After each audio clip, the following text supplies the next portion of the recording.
தேசிய ஜனநாயக கூட்டணியில் தாவேகா சேர்வது பற்றி பேச்சு அடிபடுது. அப்படி கூட்டணி சேர்ந்தால் என்ன நிலை? முதலிலே தமிழ்நாடு ஜனதாதளம் சார்பில் உங்கள் அனைவருக்கும் என்னுடைய பணிவான வணக்கத்தை தெரிவித்துக் கொள்கின்றேன். நீங்கள் கேட்ட கேள்வி காலத்திற்கு ஏற்ற ஒரு அருமையான ஒரு கேள்வி. நான் இதற்கு பதில் சொல்ல வேண்டும் என்று சொன்னால் ஒரு சில வரலாற்று நிகழ்வுகளை நான் சொல்லித்தான் ஆக வேண்டிய கட்டாயம் இருக்கிறது. 1975ஆம் ஆண்டு இந்தியாவிலே அன்றைக்கு பிரதமராக இருந்த இந்திரா காந்தி அம்மையார் அவர்கள் அவசர நிலை பிரகடனத்தை இந்தியாவிலே கொண்டு வந்து அந்த அவசர நிலை பிரகடனத்தின் மூலமாக இந்தியாவில் இருக்கக்கூடிய பல்வேறு எதிர்க்கட்சி தலைவர்களை, இந்த நாட்டினுடைய விடுதலைக்காக போராடிய பல்வேறு தலைவர்களை எல்லாம் சிறைச்சாலையிலே கொடுமைக்கு ஆளாக்கினார்கள் என்பது இந்த நாட்டிலே நடைபெற்ற வரலாறு. அந்த அடக்குமுறையை, இந்திரா காந்தி அம்மையார் கொண்டு வந்த அடக்குமுறையை இந்தியாவிலே கடுமையாக எதிர்த்து அந்த அடக்குமுறைக்கு பின்னால் இந்தியாவிலே ஒரு மிகப்பெரிய மாற்றத்தை உருவாக்க வேண்டும் என்று சொல்லி பீகாரிலே ஜெயபிரகாஷ் நாராயணன் அவர்களுடைய தலைமையில் ஒரு முழுமை புரட்சி, ஒரு மக்கள் இயக்கம், மிக பிரம்மாண்டமான மக்கள் இயக்கம் இந்தியாவிலே உருவெடுத்தது.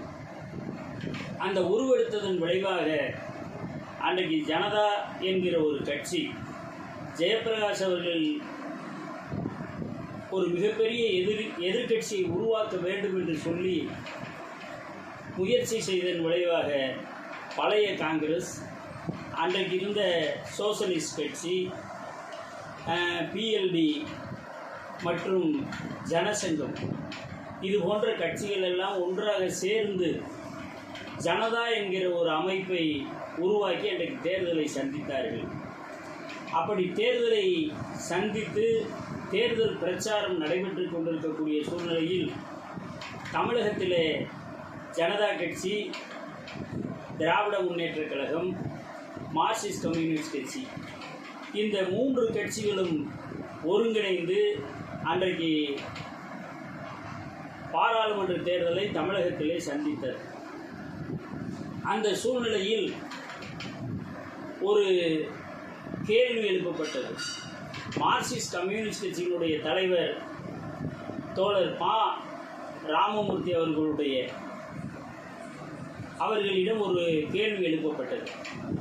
என்ன கேள்வி என்று சொன்னால், உங்களுக்கும் ஜனசங்கத்திற்கும் அடிப்படையிலே வித்தியாசம் இருக்கிறது, நீங்கள் எப்படி ஜனசங்கத்தோடு இணைந்து இந்த தேர்தலை நீங்கள் சந்திப்பீர்கள் என்று கேட்டபோது அன்றைக்கு தோழர் பிஆர் அவர்கள் சொன்னார்கள், இன்றைக்கு இந்தியாவிலே ஜனநாயகத்தை மீட்பதற்காக, ஜனநாயகமா சர்வாதிகாரமா என்கிற கேள்வி வந்தபோது, ஜனநாயகத்தை மீட்டெடுப்பதற்காக, சர்வாதிகாரத்தை வீழ்த்துவதற்காக நாம் யாரோடு வேண்டுமானாலும் கூட்டணி வைத்துக் கொள்ளலாம், அதிலே தவறு இல்லை என்று அன்றைக்கு பத்திரிகையாளர்கள் மத்தியிலே மார்க்சிஸ்ட் கம்யூனிஸ்ட் கட்சியுடைய தலைவர் தோழர் பிஆர் அவர்கள் சொன்னார்கள். அந்த நினைவுதான் இன்றைக்கு நீங்கள் கேட்ட கேள்விக்கு சொல்லக்கூடிய பதில். திராவிட முன்னேற்றக் கழகம் என்கிற ஒரு கட்சி, அதாவது மக்களுக்கு எதிரான ஒரு கட்சியை 5 ஆண்டு காலம் அவர்கள் ஆட்சியிலே மக்கள் விரோத ஆட்சியை வீழ்த்துவதற்காக தாவேகா போன்ற கட்சிகள் மதவாத கட்சியாக இருந்தாலும் அவர்களோடு கூட்டணி வைத்துக் கொள்வது எந்த விதத்திலும் தவறு இல்லை